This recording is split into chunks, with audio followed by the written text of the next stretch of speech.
Back to another lesson of the Logos and Letters. My name is Liam, and we've got a great lesson to wrap up chapter 6 with before we get to relation in chapter 7.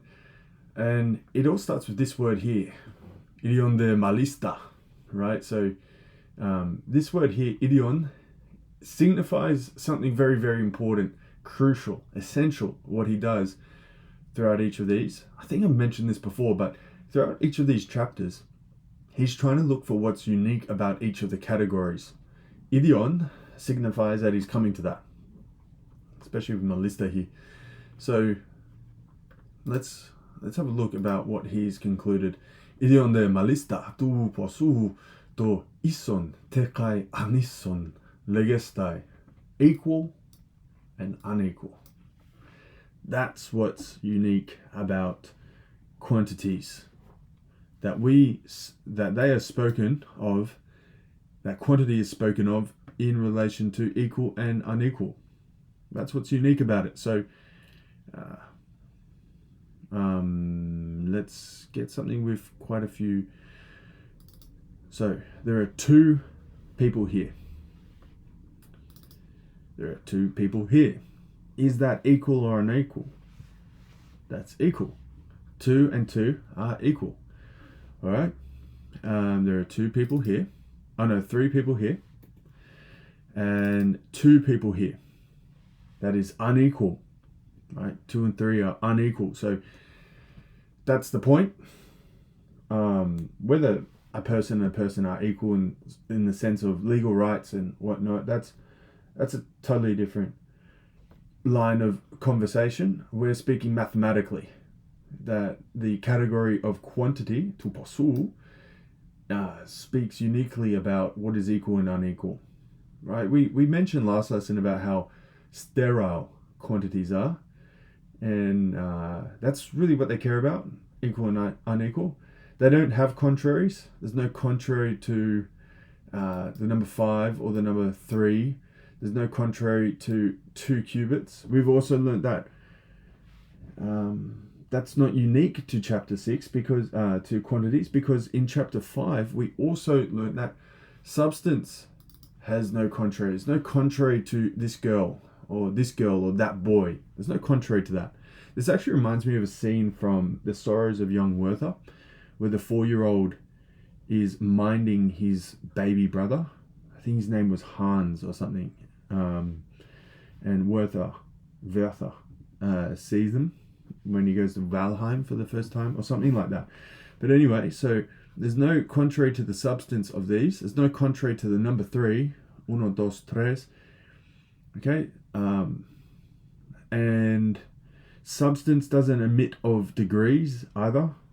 They are all equally substance, and numbers do not emit of degrees either. We learnt that in the last lesson, ton melon kai heton. So now he has gotten to what's unique, and he said, hey, it's the fact that they are spoken about in relation to equal and unequal. Hekaston garton airemenon poson. So remember I was saying like airemenon means things that have been established. The aforementioned means the aforementioned. For of the aforementioned things, but it's been established. It's in the perfect aspect. Ton airemenon poson. So the aforementioned quantities. Ison tekai anison legatai. So for all these aforementioned quantities, time, number, like an actual measurement of quantity, place, surface, all these things, they are spoken of in relation to equal and unequal. Ison de te kai anison legatai. Hoyon soma kai ison kai anison legatai. So a body is either equal or unequal. Consider that in the sense of like a cube. I'm not going to draw a good cube here, but you get what I mean. You'll be able to figure it out. Lord have mercy on this cube. Jesus. All right, so this is a quote-unquote cube, okay? Another cube is placed next to it. This is a much better cube. Practice makes perfect. Look at that. Hermosísimo. So that is a cube right there. And are these equal or unequal? Well, they are unison. They are unequal. So bodies can be spoken of in that sense too, right? We don't mean this in the sense of like, those sort of bodybuilding competitions and whatnot where they try to figure out who's got the better body. I don't know what science they use for that, but anyway, that's not what we're speaking about. We're speaking about volume and area and weight and things like that. So kai ison kai anison legatai, kai chronos kai isos kai anisos. So if you had to wait, if you and your friend ordered something, the same thing, and your friend waited 10 minutes and you waited 20 minutes, that's an unequal amount of time to wait. And there better be a good excuse for that, right? And if two twins are born at the same time, but one is 1 minute, born 1 minute before, that is an unequal amount of time that they've lived, that they've been out of the womb. Okay, so one is said to be older than the other because it's not actually an equal amount of time out in the world, so to speak. Out in the light, if you want to use that like Spanish expression from the Reina Valera, dar a luz. So the twin who's born a minute before is said to be the elder to the one who's born a minute less, because it's not equal.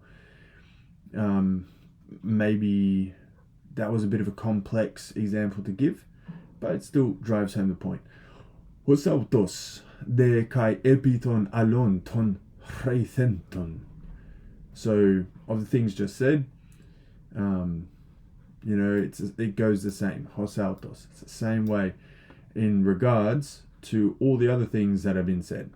Hekaston ison de kai anison legatai. Each of them equal. Ison de kai anison is said, spoken of. Donde loipon hossa me esti posa. Again, he's rhyming. Donde loipon, right? And of the remainders, we wouldn't say that it is quantity. U panuan doxai issa te kai anissa legestai. So for things that aren't quantities, we don't really speak of them in regards to equal or unequal. So the colors of these fruits, we don't really speak of it being equal. We say they're either like or dissimilar, don't we? What's a better one? No, not the size. Yeah, color as well. I mean, you could say if you compare the colors of the furs, they would be either similar or dissimilar. In this case, similar. Same with the flowers. Other qualities of the same. We might even speak of habits and speech and things like that. Habits and dispositions. So if someone is an angry person, are they equally angry as another person? That's not how we speak. We speak, yeah, they're quite similar in their anger, or they're quite dissimilar. If someone has the habit of justice and another person has the habit of justice, we don't really say equal or unequal. We just say similar or dissimilar. So quantities really keeps a sovereign control over the words equal and unequal, right?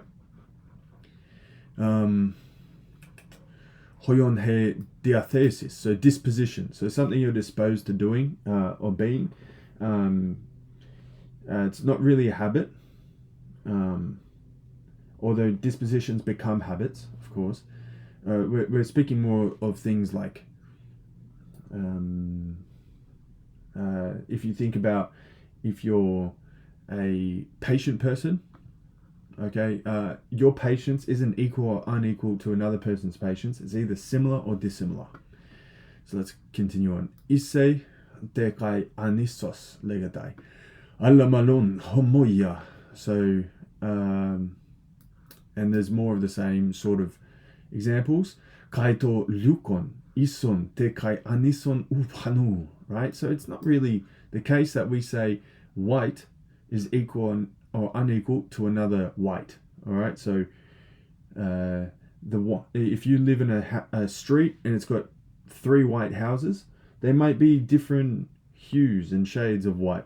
They might have used the same white paint, but one applied it 10 years before the other, and now it's quite dull. It's lost its brilliance. So yeah, it's still white. It's still painted white. They're still white houses. I don't think I have pictures of white houses here, but you get the point. They're still white, but they are not equal. They're just similar or dissimilar. Okay, I think I've reinforced that point enough.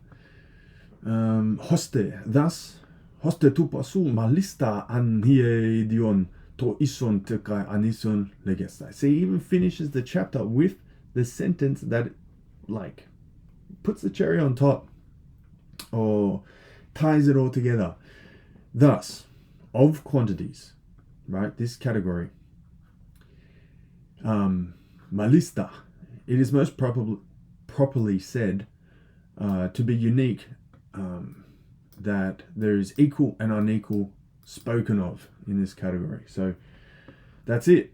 Chapter 6, the most unique thing about the unique defining feature about quantities, this supreme genus, is that it deals with equal and unequal, and nothing else deals with that, even though our everyday language might make it seem so. And in the next lesson, we are going to go on with relations. So prosti detai deta toyauta legatai. So he's going to give us examples of relations and things like that. And yeah, so we'll leave that there. I think that's covered all our bases.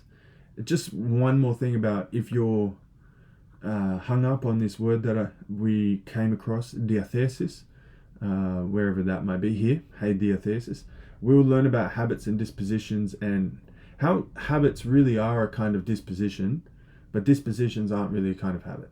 And we'll define that. One just has to do with habits, how if it's established and continuing, and the other, diathesis, really refers to things that aren't done habitually. They're just done now and then. You wouldn't define someone by their disposition, you would define them by their habits. That's a patient man, okay? You wouldn't say that about a man who's just patient one-off. Just one morning he happens to be patient, or 2 mornings he happens to be patient. You wouldn't then label him a patient man. This will get its own proper treatment very soon. So on that, thank you so much for listening. It's been a pleasure to teach chapter 6 and all the chapters that have gone before it. And looking forward to chapter 7. So as always, si semper fortis in opere tuo. My name is Liam, and I'll see you next time.